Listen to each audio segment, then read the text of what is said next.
નમસ્કાર દર્શક મિત્રો, તપોભૂમિ ગુજરાતના ડિજિટલ પ્લેટફોર્મ TGNમાં આપનું પુનઃ સ્વાગત છે. હું છું આપનો મિત્ર પ્રફુલ્લ ત્રિવેદી. આજે આપણે વાત કરવી છે કે ઇઝરાયલ, અમેરિકા અને બીજી તરફ ઈરાન, એને કારણે યુદ્ધનો જે માહોલ શરૂ થયો છે. ભારત સીધી રીતે યુદ્ધમાં નથી, છતાં પણ એની જે અસરો આપણા પર આવી રહી છે અને એને કારણે જે સ્થિતિ વળાંક લેવાની જે ચિંતા હતી એમાં બે રાહતના સમાચાર છે.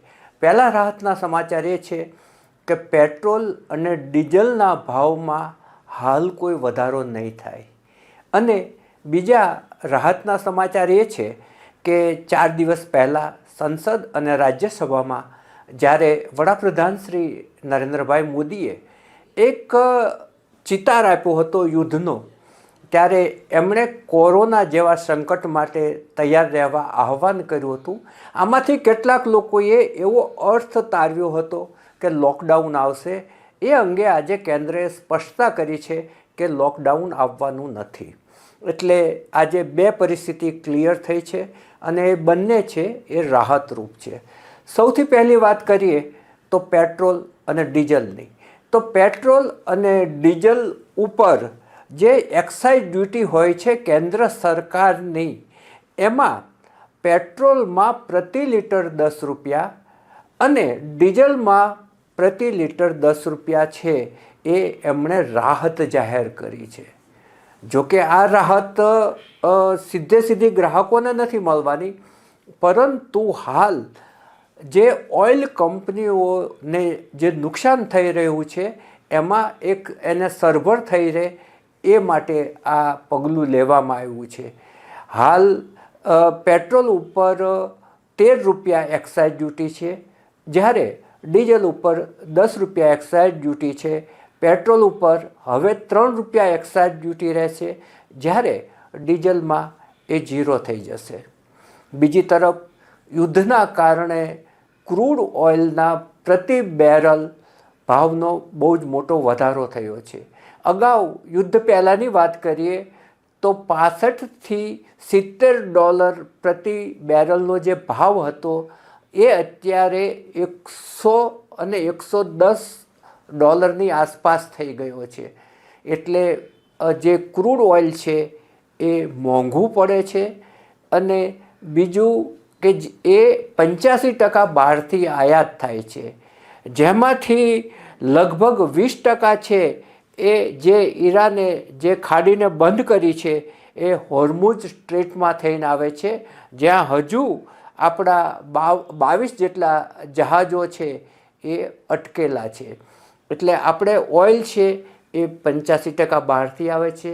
એ જે ભાવ વધારો થયો છે એ ભાવ વધારાને કારણે જે ઓઇલ કંપનીઓ છે એને પ્રતિ લિટર જે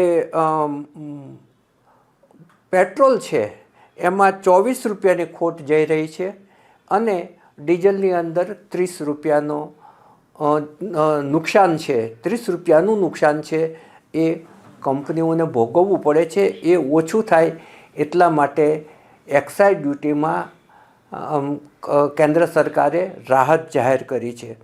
હવે વાત કરીએ તો જે કેન્દ્રના પેટ્રોલિયમ મંત્રી છે હરદીપસિંહ પુરી, એમણે પણ આ કહ્યું છે કે પેટ્રોલમાં 24 રૂપિયા અને ડીઝલમાં 30 રૂપિયાનું નુકસાન કંપનીઓને થઈ રહ્યું છે, અને એ આના કારણે સરભર થશે.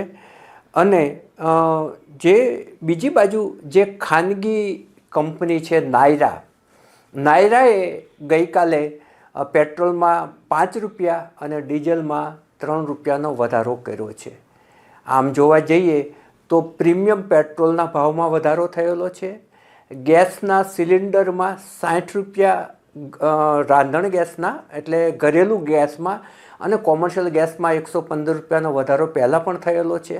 પરંતુ જે સાદું પેટ્રોલ મળે છે, લોકોના રોજના ઉપયોગમાં આવતી ચીજ છે, એમાં હાલ તુરંત કોઈ જ ભાવ વધારો નહીં થાય એવું આશ્વાસન આમાંથી આપણને મળી રહ્યું છે. કારણ કે પેટ્રોલ અને ડીઝલનો જો ભાવ વધારો થાય તો એની સીધી અસર મોંઘવારી ઉપર પડે તેમ છે. એને કારણે તમામ ચીજ વસ્તુઓ પણ મોંઘી થઈ જાય.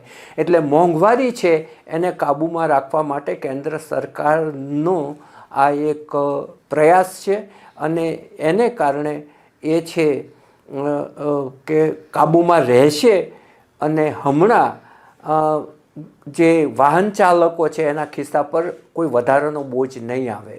હવે આપણે વાત કરીએ લોકડાઉનની, તો લોકડાઉનમાં કેન્દ્રીય મંત્રી છે કિરેન રિજિજુ, એણે આજે સંસદની બહાર મીડિયા સમક્ષ કહ્યું કે લોકડાઉનનો કોઈ જ વિચાર નથી, કોઈ જ યોજના નથી, કશું જ નથી.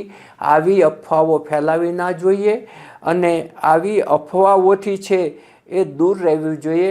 પરિસ્થિતિ સંપૂર્ણપણે નિયંત્રણમાં છે.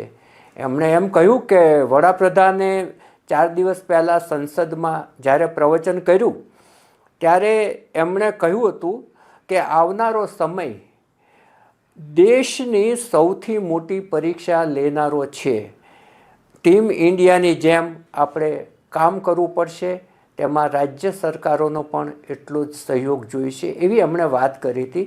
અને કોરોનાના સંકટ સાથે એમને સરખામણી કરી હતી, પરંતુ એનો અર્થ એ નથી કે લોકડાઉન આવશે. કોરોનાના સંકટનો યાદ એટલા માટે કરવામાં આવ્યું હતું કે કોઈ જ વેપારીઓ છે સંગ્રહખોરી ના કરે, કાળાબજારી ના કરે. જેમ અત્યારે ગેસના બાટલાનો બારોબાર લોકો કાળાબજાર કરે છે, એ પરિસ્થિતિને નિયંત્રણમાં રાખવા માટે એમણે એ ફ્રેઝનો ઉપયોગ કર્યો હતો. પરંતુ લોકડાઉન આવવાનું નથી. આ જ વાતમાં કેન્દ્રીય મંત્રી હરદીપ પુરીએ પણ સૂર પુરાવ્યો છે કે આવી બાબતો બિનજરૂરી રીતે ફેલાવી ના જોઈએ. નાણામંત્રી નિર્મલા સીતારમણે પણ આમાં સૂર પુરાવ્યો છે કે આવું કશું જ નથી. જો કે આજે સાંજના મુખ્યમંત્રી સાથે વડાપ્રધાન શ્રીની જે વિડીયો કોન્ફરન્સ છે એ પૂર્ણ થાય ત્યારબાદ પરિસ્થિતિનો જે સાચો તાગ છે એ આવશે કે પરિસ્થિતિ કેટલી ગંભીર છે અને શું છે. આવનારા દિવસોમાં જે આપણે બહારથી જે 85% ક્રૂડ ઓઇલ આવે છે એની સપ્લાય ચેઇન કઈ રીતે કામ કરશે, કેટલી અસરકારક રીતે કામ કરશે, યુદ્ધ કેવા ટર્નિંગ ઉપર આવીને ઊભું છે. આમ એક બાજુ સીઝ ફાયર માટેની પણ વાત થઈ રહી છે અને બીજી ફાયર હુમલાઓ પણ ચાલુ છે અને વધુ ગંભીર પ્રકારના હુમલાઓની ચેતવણીઓ પણ ઉચ્ચારવામાં આવી છે. એટલે પરિસ્થિતિ ક્યાં જઈને અટકશે એ હજુય આપણે કંઈ કહી શકીએ એમ નથી. દરમિયાનમાં 5 રાજ્યોની ચૂંટણી પણ આવી રહી છે. બંગાળ સહિત, બંગાળ છે, આસામ છે, કેરળ છે, તમિલનાડુ છે, પોંડિચેરી છે, એ 5 રાજ્યોની ચૂંટણી આવે છે. એમાં આપણે ત્યાં ઉમરેઠની પેટા ચૂંટણી પણ આવવાની છે અને સાથે સાથે સ્થાનિક સ્વરાજની ચૂંટણીઓ પણ નજીકના ભવિષ્યમાં આવશે. 15 મહાનગરપાલિકાઓ છે, 33 જિલ્લા પંચાયતો છે, 260 જેટલી તાલુકા પંચાયતો છે અને 100 જેટલી નગરપાલિકાઓ છે. આ ચૂંટણીઓ પણ 31 તારીખ પછી ગમે ત્યારે જાહેર થાય એવી પરિસ્થિતિ છે. હવે યુદ્ધની પરિસ્થિતિમાં ચૂંટણીઓ કઈ તારીખોમાં યોજાશે ને કઈ રીતે યોજાશે એ પ્રશ્ન છે. એક આશંકા, માત્ર શંકા જ છે, કોઈ એની પાછળ નક્કર કોઈએ આપેલી માહિતી નથી. પરંતુ એક આશંકા એવી પણ સેવાઈ રહી છે કે યુદ્ધના કારણે કદાચ ચૂંટણીઓ પાછી પણ ઠેલાય સ્થાનિક સ્વરાજની. જોઈએ, 31 તારીખ દૂર નથી અને આજે વડાપ્રધાનશ્રીની મુખ્યમંત્રીઓ સાથેની જે વિડીયો કોન્ફરન્સ પતે ત્યારબાદ ઘણું બધું ચિત્ર પણ સ્પષ્ટ થઈ જશે. ઈચ્છીએ કે યુદ્ધ છે એ હવે પૂર્ણ થાય અને પુનઃવત વિશ્વની અંદર શાંતિ સ્થપાય, જેથી લોકો એમનો જે જીવન વ્યવહાર છે એ સારી રીતે નિભાવી શકે. અત્યારે બસ આટલું જ. નવા વિષય સાથે ફરી મળીશું. અમારી આ રજૂઆત આપને ગમી હોય તો આપને એક આગ્રહભરી મારી નમ્ર વિનંતી છે કે અમારી આ ચેનલને સબસ્ક્રાઈબ કરશો, એને શેર કરશો અને એના પર કોમેન્ટ પણ કરશો જ. નમસ્કાર.